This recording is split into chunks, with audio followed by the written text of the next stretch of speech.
wolof njaay neena buñ ne diw baxna laajal ndax mbokk yaa ko wax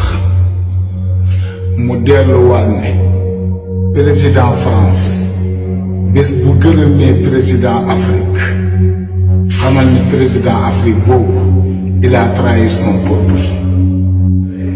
léegi nag yaa ngi toog mel ni kuy sëy ñu lay muur di lay yedd nga ferenkulaayu teglante say tànk ak say loxo léegi nag mosoo gis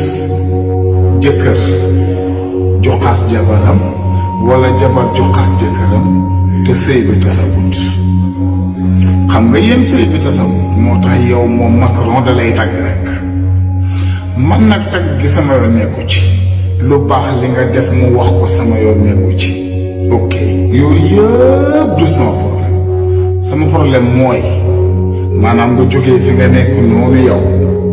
yow soo paree ba jël vol nga ñëw Sénégal maanaam nga lijjanti ñun li ñuy dund te génneel ñu président